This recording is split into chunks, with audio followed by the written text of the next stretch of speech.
Vous êtes bien sur Éclair TV, la chaîne 23 de votre satellite. Oui, tous les jours, midi, 18h, 23h, c'est KNF. On vous parle un petit peu de tout ce qui se passe en Guadeloupe. Et bien sûr, quand les artistes passent chez nous, on les reçoit sur ce plateau. On va parler musique, on va parler détente, on va parler good vibes. J'ai l'honneur de recevoir Valérie Tribord. Qu'a nous fait?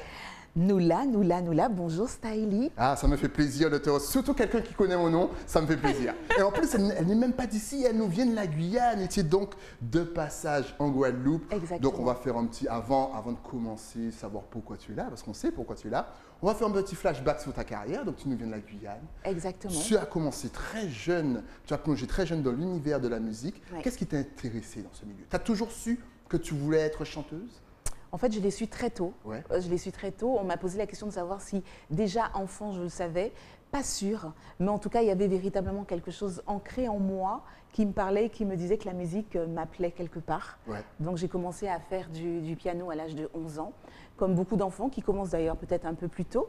Moi, j'ai commencé à 11 ans et en fait, il y a eu un coup d'accélération au moment où je suis au collège, Ouais. où là, mon professeur de musique détecte en fait. Il détecte quelque chose au niveau vocal et il me propose lui-même d'intégrer sa chorale, la chorale Henri et Marie en Guyane, une chorale très connue. Ok. Donc du coup, je commence à faire mes premières armes au sein de la chorale, ce qui me permet véritablement d'apprendre à placer ma voix, à entendre et écouter l'autre, en plaçant ma voix toujours. Et puis après, il y a vraiment une anecdote et une histoire très particulière, Ouais. mais aussi très magique, j'ai envie de dire ça. J'ai 15 ans et je vais voir mon premier concert, mon premier gros concert, concert de Kassav. Ah, bien sûr, bien sûr. Tu vois, Voilà. ça va marquer tout le monde, tout le monde. Kassav a marqué tout le monde et en tout cas moi, il m'a laissé, ce groupe m'a laissé une empreinte indélébile parce qu'en fait, à ce moment-là, Patrick Saint-Éloi est sur le point d'interpréter le titre Eva. Ouais. Et donc il s'adresse, mais j'aime beaucoup raconter cette histoire parce qu'elle est assez incroyable. Il s'adresse en fait à la gente féminine en disant mais qui s'appelle Eva et tout le monde hurle et moi je fais pareil. Sauf que j'ai cette chance qu'il s'arrête juste devant moi, il me fait monter sur scène, Ouais. on interprète le titre Eva ensemble. Ok. Et là c'était un coup de boost incroyable, je me fais à ce moment repérer, j'intègre un groupe rapidement, donc je deviens la chanteuse lead du Ouais. groupe Les Bluebirds en Guyane. Ok. Et là, je commence à faire des chœurs pour tous les artistes locaux et je pars au Suriname, je pars à Paris enregistrer, alors que je ne suis qu'adolescente. C'est extraordinaire. Et ce n'était pas prévu du tout de monter sur scène avec Patrick Saint-Éloi. Ben non, évidemment que non. Donc si tu n'étais pas monté sur scène, est-ce que tu aurais intégré le groupe? Est-ce que tu serais parti à Paris? Est-ce que tu aurais fait tout ça, tu penses? Alors, je pense véritablement que quand les choses doivent arriver, Ouais. elles arrivent de toute façon. L'expérience aurait peut-être été différente. Il se trouve que c'était celle-ci. Et c'est vraiment elle qui m'a permis, j'ai envie de dire, qui m'a ouvert les portes finalement de ce milieu. Mais déjà là, je pensais que de ma passion naîtrait mon métier. Ça, c'était certain. C'est excellent. Comme quoi, saisissez toutes les opportunités. On ne sait jamais où ça peut vous mener. Et Ouais. tu as dit quelque chose de très important tout à l'heure. Écoutez l'autre. Je pense que tu es l'une des rares artistes qui me dit ça justement. On apprend effectivement à poser sa voix, à tenir sa voix, à chanter. Mais écoutez l'autre. Qu'est-ce que ça veut dire? Est-ce qu'on écoute? Je ne savais pas qu'on écoutait l'autre lorsqu'on chantait. Mais on chante sa c'est- partie et puis après, bon voilà, ça part en freestyle. Ben, c'est essentiel parce que là, pour le coup, je parlais de ma position de choriste au sein de la chorale. Ouais. Et quand on pose sa voix, il est important de pouvoir entendre les autres voix pour pouvoir placer la sienne. Et en plus, quand on chante avec des harmonies, Ouais. c'est important de ne pas forcément chanter plus fort que l'autre. Il y a un équilibre à avoir et à garder de façon à créer une harmonie. Voilà, prenez pas toute la lumière pour vous. Justement, si tu avais un petit conseil à donner à un jeune ou une jeune de 11 ans qui te regarde en Guadeloupe, en Martinique, en Guyane, Ouais. quel conseil peux-tu leur donner? Moi j'ai juste envie, parce que c'est toujours très difficile en fait de conseiller, parce que l'expérience, en tout cas mon expérience reste la mienne, Ouais. et chacun finalement vit ses expériences. Mais à côté de ça, je pourrais leur dire, surtout si tu crois en ce que tu veux faire, donne-toi les moyens d'y parvenir et surtout crois en tes rêves, parce que tout est possible. Tout est véritablement possible. À partir du moment où on croit en soi, parce que c'est la base, Ouais. Que l'autre n'y croit pas, c'est pas très grave, mais il faut d'abord croire en soi. Et généralement, on embarque un peu tout le monde à ce moment-là. Alors, comment décrirais-tu ton univers? On sent que tu es assez reggae aussi. Tu aimes beaucoup cette musique. Je sais que la Guyane aime beaucoup le reggae dancehall. On vous salue d'ailleurs pour ça. Oui, c'est excellent. Mais ça ne veut pas dire que tu ne restes que dans la catégorie reggae, bien entendu. C'est ça, non, absolument. En fait, mon univers, en tout cas l'univers que je propose sur mon album solo à venir, c'est vraiment un univers assez large. Ouais. Parce qu'en fait, effectivement, j'ai toujours écouté beaucoup de musique. Donc, du coup, tout mon univers est très éclectique. Et puis, j'ai eu ce privilège de pouvoir accompagner des artistes de renommée internationale, tels que Césaria Evora, qui a un univers très acoustique, Boney M, qui reste donc Bobby Farrell avec un univers très disco, Tikenja Fakoli et Alpha Blondy pour le reggae, et puis de la musique électronique parce que je travaille avec le DJ Bob Sinclair depuis une vingtaine d'années. Okay. Donc du coup, ça ouvre un champ, et puis quand on accompagne des artistes tels que ceux que je viens de citer, il est important de pouvoir former son oreille à toutes sortes de musiques. Et là, j'ai cité les grands noms, mais il y a de grands noms afro-caribéens aussi que j'ai eu cette incroyable chance, ce privilège de pouvoir les accompagner, tels que Jocelyne Nabil, Sonia Dersion, Sly, Thierry Cam, enfin il y en a beaucoup, et puis des artistes chez moi tels que Sylviane Sedia et d'autres. Voilà. Donc du coup, mon univers est très éclectique. Et oui, on voit ça et on pense qu'on va retrouver ça, tout ça dans son album. Donc restez connectés.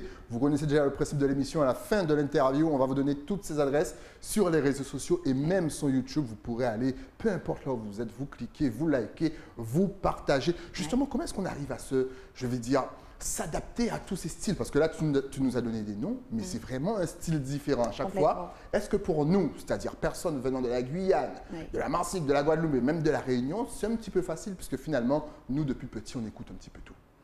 En tout cas, pour moi, ça a toujours été assez simple parce que je prenais la liberté de justement ne pas me mettre de limites. Donc, quel que soit l'artiste qui me contactait, quelle que soit sa langue ou son dialecte d'ailleurs, je ne me suis jamais dit ça risque d'être difficile. Ouais. En fait, je prenais et du coup, ça me simplifiait la tâche parce que justement, j'ai toujours eu envie de me sentir libre, de pouvoir faire ce que j'avais envie de faire. Et la musique reste la musique, quel que soit le style, quel que soit le genre. Donc oui, pour moi, c'est simple. Je suppose que justement, toutes ces connexions ont pu te faire voyager un petit peu partout dans le monde. Complètement. Surtout dans cette période de confinement. Fais-nous un petit peu rêver. À l'époque, on pouvait voyager, mais ça va reprendre bientôt, ne vous inquiétez pas. Où as-tu pu aller poser ton talent? Ben, en fait, alors je vais te dire que en fait, j'ai fait tous les continents, sauf le continent asiatique. Okay. Mais j'ai fait tous les continents avec de nombreux pays parce qu'en effet, quand on accompagne des artistes de renommée internationale, tels que par exemple Alpha Blondy, en fait, on a 10 mois de tournée sur 12, donc on tourne véritablement et des pays, on en fait beaucoup. Donc c'est difficile pour moi de tous les citer, mais on en fait vraiment, vraiment, vraiment beaucoup. Et puis en fait, c'est un métier que je fais bientôt depuis une trentaine d'années quand même. Quand même, 30 ans. Alors, est-ce que tu fais toujours les deux, c'est-à-dire chœur et bien sûr ta carrière en tant qu'interprète, compositrice, auteur? Oui, parce que tu écris tes propres textes. Oui, j'écris mes propres textes. Exactement. Justement, avant justement de savoir si tu continues à faire les deux, justement, quels sont les thèmes que tu abordes et comment te vient l'inspiration? Est-ce que c'est la nuit, le jour? Est-ce que ça te vient comme ça? Est-ce que tu es toujours inspiré? Parle-nous un petit peu de tout ça. En fait, alors moi, d'abord, je m'inspire de ce qui m'entoure et puis des expériences de chacun, y compris la mienne. J'observe en fait, j'observe tout le temps. Donc du coup, même si l'inspiration ne vient pas, mais en tout cas, mon observation me permettra de pouvoir déjà avoir quelques idées qui me permettront par la suite d'écrire mes textes. Alors je développe différents thèmes en effet. L'amour reste pour moi le thème central. Alors pas seulement l'amour entre hommes et femmes, voilà, entre en tout cas deux êtres, mais on parle aussi de spiritualité, on parle à travers de l'amour, du pardon, de l'acceptation de l'autre. Voilà, ce sont des thèmes que je développe, mais l'amour reste mon thème central. L'amour, de toute façon, on en a besoin. Donc écoutez Valérie, parce qu'on a besoin d'amour. On a besoin d'amour, on ne peut pas vivre sans amour. Même quand des fois ça fait mal, l'amour reste important. Exactement. L'amour, moi j'adore. Et donc tu écris tout le temps? Tu as une période où vraiment tu t'enfermes chez toi et tu te poses, tu t'éloignes un petit peu de tout ce qui est réseaux sociaux, le monde extérieur. Quel est ton processus de création? En fait, c'est l'inspiration du moment. Ouais. Je peux écrire un texte très rapidement ou alors trouver une mélodie ou entendre une musique qui va m'inspirer à ce Tu joues d'un moment-là. instrument? Alors très peu de piano, Ok. mais ça peut m'aider. Ok. Mais ça peut m'aider. Je n'ai pas la prétention de dire que j'excelle dans le piano, mais en tout cas ça peut m'aider. Et en fait, l'inspiration, moi, je l'accueille à ce moment-là. Maintenant, j'essaye des fois de me mettre aussi, et ça, j'apprends à le faire de plus en plus, des fois à me mettre en condition. Ouais. Et en fait, je l'ai appris notamment par cette période de confinement où on a été privé de concerts, etc. Moi, ça m'a permis effectivement de me poser, de pouvoir créer et travailler sur cet album.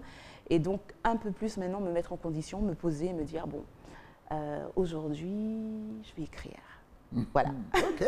Et comme quoi, aujourd'hui, je vais écrire, je me pose tranquillement, je prends un petit thé et puis après, je me fais plaisir. Alors, justement, tu es en Guadeloupe parce que tu tournes un clip dernièrement, parce que Oui. tu as posé un son avec quelqu'un qui a pas mal de talent, quelqu'un qui est un Complètement. petit peu connu, il a une petite notoriété, il s'appelle Jean-Michel Routin. Je pense que ce nom ne vous est pas inconnu. Comment s'est passée la connexion? Est-ce que tu le connaissais déjà avant? Est-ce que vous aviez déjà travaillé avant ensemble? Et bien sûr, combien de temps avez-vous mis pour mettre tout ça en place?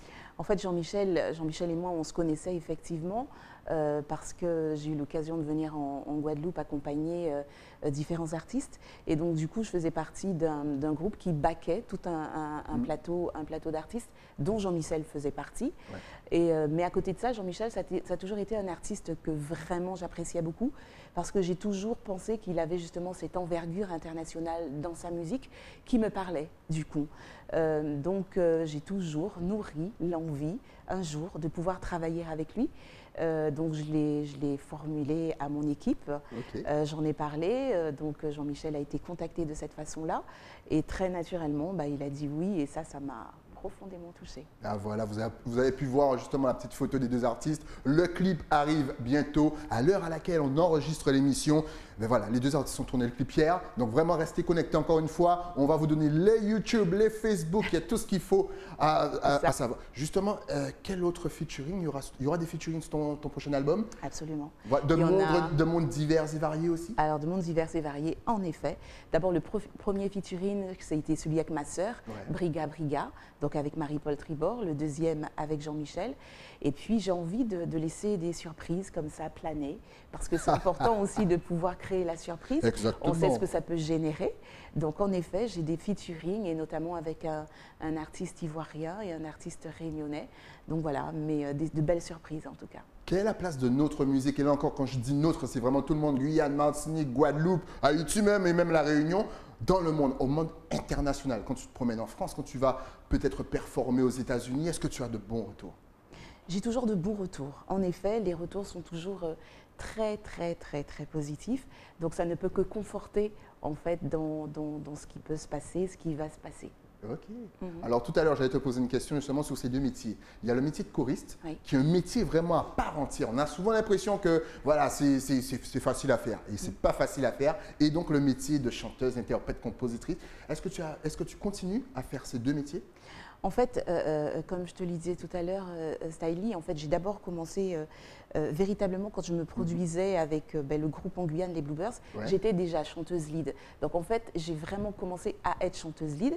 Et puis c'est vraiment un concours de circonstances qui m'a amenée à être choriste parce qu'en fait, je décide après mes études de monter à Paris pour faire ce métier. Et en fait, je commence par enregistrer en tant que choriste un album. Ouais. Encore une fois, je me fais repérer avec ma sœur. Et du coup, on forme ce binôme qu'on commence à appeler et rappeler. Ouais. Donc du coup, les circonstances ont fait qu'on a été finalement amené à être choriste. Donc j'ai envie de te dire que les opportunités qui s'offraient à nous à ce moment-là, évidemment qu'on les a prises. Et puis aujourd'hui, j'ai envie aujourd'hui de me mettre un peu plus en avant au devant de la scène parce que je sens que j'ai quelque chose à dire, j'ai des choses à dire. Ouais. Je veux m'exprimer et puis proposer mon univers. Alors deux métiers différents en effet, mais que j'épouse volontiers. Aujourd'hui, je suis encore choriste, en tout cas jusqu'à ce que mon parcours me permettra de le faire. Et puis, si en fait, c'est pas si, les choses vont démarrer, quand elles vont démarrer véritablement, Ouais. à ce moment, je vais adapter mon planning et je verrai comment les choses vont se produire. Excellent. On vous rappelle en tout cas que le featuring avec Jean-Michel Rotin est disponible et que le clip arrive bientôt et que l'album aussi de Valérie arrive aussi très vite. Alors quel est ton futur? Qu'est-ce que quand tout sera terminé, quand bien sûr on pourra revoyager un petit peu à gauche et à droite, quels sont tes projets, quels sont tes rêves justement? Alors bien évidemment de pouvoir me produire sur de nombreuses scènes, des scènes internationales. Je crois que là, les choses se mettent en place pour cela. Ouais. Je reviendrai très vite en Guadeloupe et en Martinique pour des showcases qui sont prévus en début d'année. Ok. Il faudra repasser sur le plateau pour nous annoncer tout ça. Avec plaisir. Et puis des concerts en Guyane et des concerts aussi en Afrique qui sont annoncés. Donc j'ai envie de te dire que mes rêves justement, c'est de pouvoir me produire sur la sphère internationale. Donc voilà, j'y travaille. On sent qu'il y a une grosse connexion avec l'Afrique. Et je ne sais pas pourquoi, j'ai l'impression que voilà, vous, artistes, que ce soit créateurs bien sûr, ou même chanteurs, enfin artistes en tout genre, vous souhaitez justement faire cette connexion entre la Caraïbe et l'Afrique. Est-ce que pour toi c'est important? C'est très important. Moi, quand j'étais enfant, je nourrissais déjà l'envie de pouvoir découvrir l'Afrique. Ouais. J'avais un papa qui, de par ses fonctions, voyageait énormément. Et ne serait-ce que le fait de pouvoir nous raconter ses voyages, moi-même, je nourrissais déjà cette envie de pouvoir voyager. L'Afrique, j'ai forcément une belle connexion parce que finalement, elle est ancrée en chacun de nous. Ça, c'est indéniable. Ouais. Et puis, je me sens véritablement chez moi en Afrique. Donc, ma musique aussi a des influences aussi africaines. Donc, oui, c'est important. Et puis bien sûr, si vous posez la question, où est-ce qu'elle a pris cette combinaison de fou? Eh bien, c'est en Afrique.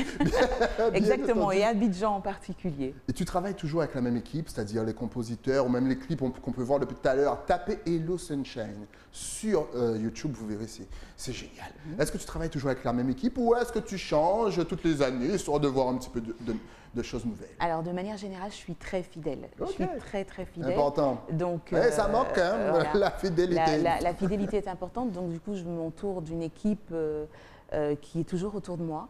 Là, en l'occurrence, Hello Sunshine, c'est avec Julien Lacharme, qui est donc le guitariste d'Alpha Blondy, avec qui j'ai composé Hello Sunshine.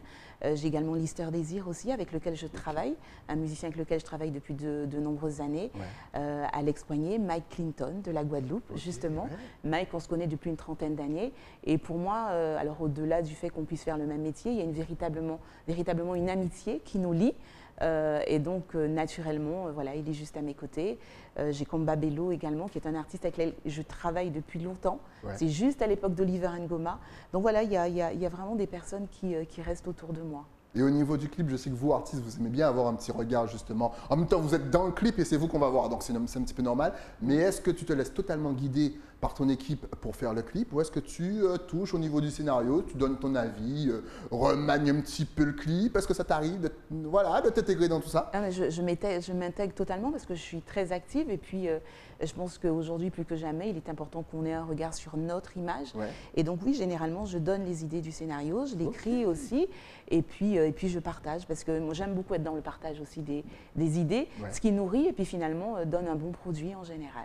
Excellent, en tout cas, artiste complète, Valérie Tribord, son album arrive bientôt, le clip avec Jean-Michel Rotin aussi arrive bientôt.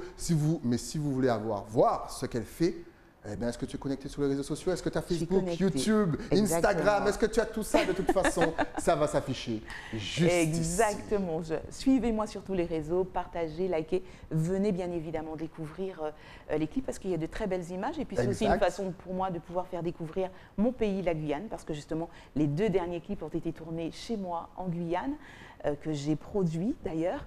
Et donc, c'est important. Suivez-moi donc sur Instagram, Facebook, YouTube, Valérie Tribord officielle. Et l'album qui arrive, l'album c'est Mon Voyage, il arrive début novembre. Restez connectés. C'est le meilleur des mois en plus, novembre c'est le meilleur des mois, donc forcément ton album va marcher. Justement, en parlant de la Guyane, on voit qu'il y a énormément d'artistes qui font la une. Est-ce que tu es fier? Est-ce que vous étiez en attente justement de cette reconnaissance un petit peu globale? Est-ce que pour toi c'est mérité? Parce qu'on ça a commencé avec Fanny G, on va dire ça a commencé avec d'autres, ça commence toujours avec quelqu'un, mais c'est vrai qu'on a eu Fanny G, après on a eu La Vague avec Jayanai, on a eu Bambi qui écrase maintenant, on a des artistes maintenant comme Poplan aussi, je ne vais pas tous les citer parce que vous êtes extrêmement nombreux. Il y a Lovadja que j'ai reçu aussi, il y a Valérie qui est là avec moi, il y a quand même une armada guyanaise qui arrive. C'est vrai. Moi, je suis vraiment, mais vraiment très, très fière de ce vivier d'artistes. Ouais. Je pense qu'on a toujours eu en fait énormément d'artistes qui étaient certainement moins mis en lumière. Aujourd'hui, on a ce vivier qui explose totalement sur des scènes internationales aussi. Donc j'avoue que je suis très fière de tous ces artistes de chez moi, vraiment. Excellent, en tout cas on vous salue, continuez à nous donner de la bonne musique, on kiffe. Ouais. En tout cas, si tu avais un tout dernier message justement à donner un petit peu à toute la Caraïbe, Guadeloupe, Martinique, Guyane, Saint-Martin, La Réunion, même si vous êtes loin bien entendu, Barbade, Jamaïque, Trinidad and Tobago, Vinci People, et oui tout le monde regarde cette émission, Ouais. Ta caméra est juste là, vas-y. Alors moi j'ai véritablement envie de vous dire FOSS, parce que plus que jamais nous vivons dans un contexte très particulier depuis un certain nombre de mois. Voilà, il faut toujours garder espoir parce que je pense que les lendemains seront meilleurs. La passe est difficile, j'avoue. Elle est difficile, mais malgré tout, il faut tenir bon. Et chez moi, on dit Briga, Briga. Et d'ailleurs, c'est un titre que j'ai écrit, un clip qu'on peut découvrir. Donc, battons-nous, levons-nous et ne nous laissons pas faire, évidemment, parce que voilà, nous devons exister par nous-mêmes. Et c'est donc important de tenir bon. De Briga Briga. Ça veut Voilà. dire quoi Briga Briga? C'est Se bien tenir battre, bon? se battre. Briga Briga. Je vais dire ça tout le temps maintenant. Se battre. Briga Briga. Se battre. En tout cas, je vous rappelle qu'elle est disponible sur Facebook, aussi sur Instagram, mais bien sûr sur YouTube. Elle vous a parlé de Briga Briga. On vous a montré Hello Sunshine. Tous les clips sont passés en double écran. N'hésitez pas encore une fois à aller sur les réseaux, liker, partager, envoyer un petit message. Ça fait plaisir à nos artistes. Dans cette période qui était compliquée, lorsqu'on les entendait écouter chez soi et qu'ils arrivaient à nous faire changer un petit peu d'idées et tout ça, on était bien contents. En tout cas, merci d'être passé sur le plateau. Ce fut un réel plaisir de te recevoir. Merci de m'avoir reçu, vraiment, Dès vraiment. que tu reviens, on vous rappelle que son album Mon Voyage sort début novembre, que le clip avec Jean-Michel Rotin sort bientôt, donc restez connectés. Restez connectés. Donc quand tu repasses en Guadeloupe, tu repasses. Et Claire, c'est ta maison maintenant. Avec plaisir. OK? Ok. Merci à toi, longue vie à ton art, à ta musique. Merci, Et je te Stylish. dis à très vite. À très vite. Nous, on se retrouve aussi très vite avec un nouvel invité, mais ça, c'est après quoi? Après la pub. À tout de suite.